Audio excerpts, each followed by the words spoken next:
Hello and welcome to a how-to guide to activate an endpoint risk assessment report. Well, first off, what is the endpoint risk assessment report? Well, it's a report that is a reliable tool to evaluate the current security status of your organisation at no additional cost. And what we mean by that is that this is 100% free to access and run. Based on deploying an agent to your endpoints, which supports Microsoft desktop and server OSs, Linux and Mac OS, and we still support as far back as Windows XP. Whilst in the risk assessment mode, the actual agent is operating in an audit-only mode.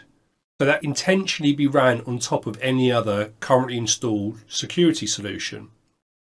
This in turn can assess the current security posture of your estate and log any identified cyber threats, including known and unknown malware using our zero trust model, exploits, indicators of attack, plus more.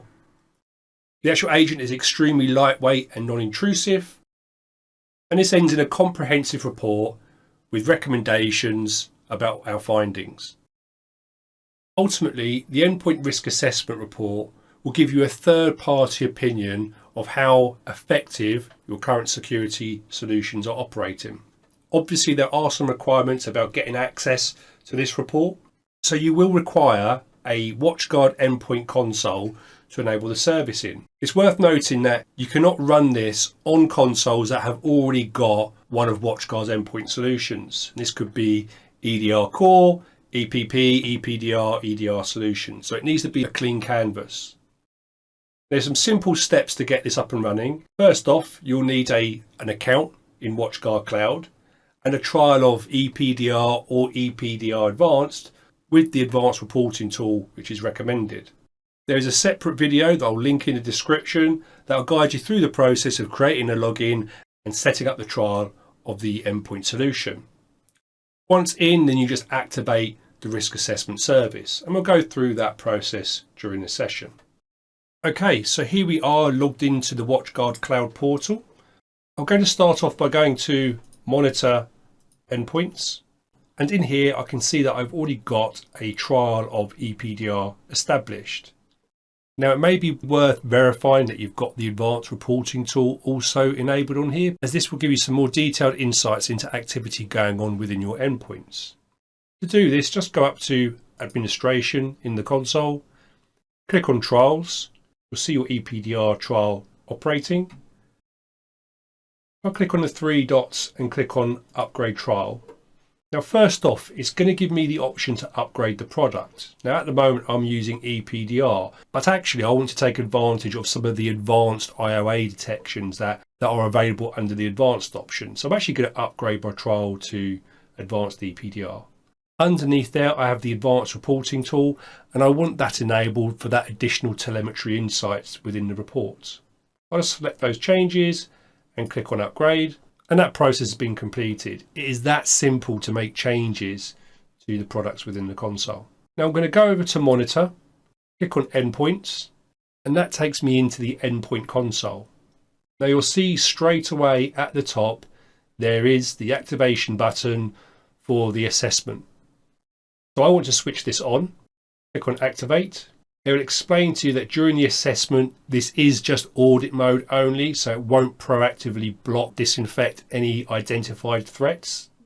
But as I'm running this over the top of a third-party AV solution, that is absolutely fine. I'll just click on Activate. And that's it. Now the trial is activated. Just a couple of pointers. When you make that change, it actually creates a new policy, switching the protections all into an audit mode. And I can see that by going to Settings, locating Security, Workstations and Servers, and in here a new policy has been created called Security Settings for Workstations and Servers for the risk assessment.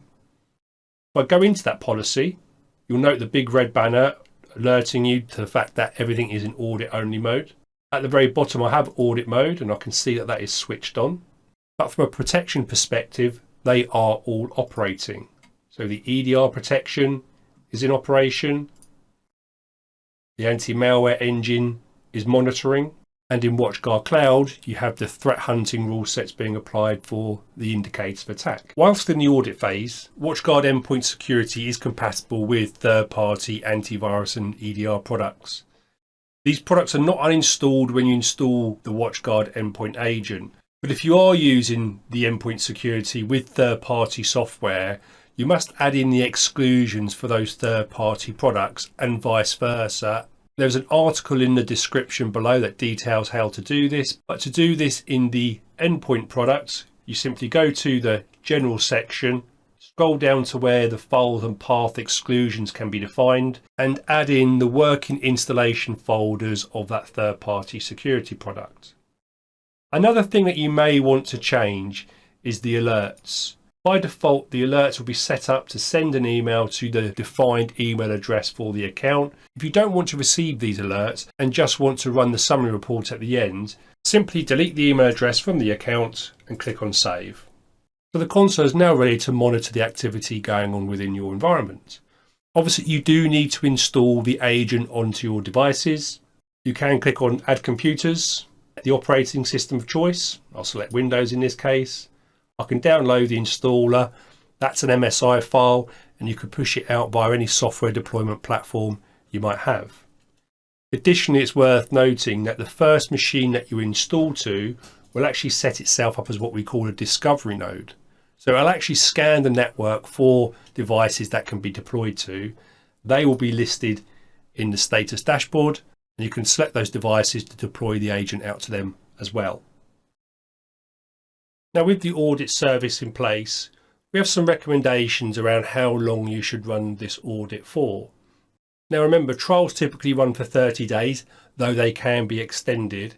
And if you're looking at doing an audit on networks larger than 250 endpoints, you can request additional seats. Here we've got some guidelines of timeframes. These periods give us plenty of time to audit, pull in the telemetry, and get some good detail into that report. The report itself will actually be broken down into a couple of different categories. The summary is going to break down the risks being detected, high risk endpoints, details around the Zero Trust application service. And with the detailed information, you'll be seeing threats like malware, vulnerabilities, end-of-life software, etc. The report itself, when generated, will come over in a PDF format, so quite easy to understand, read through with those different categories of information being displayed. And when we're in a position to actually go through the content of that report, I'd say reach out to your WatchGuard partner or to ourselves, and we'll be more than happy to go through the content identified in the document. So just to finish off is to show you how to actually get access to that report after you let the audit run for a period of time.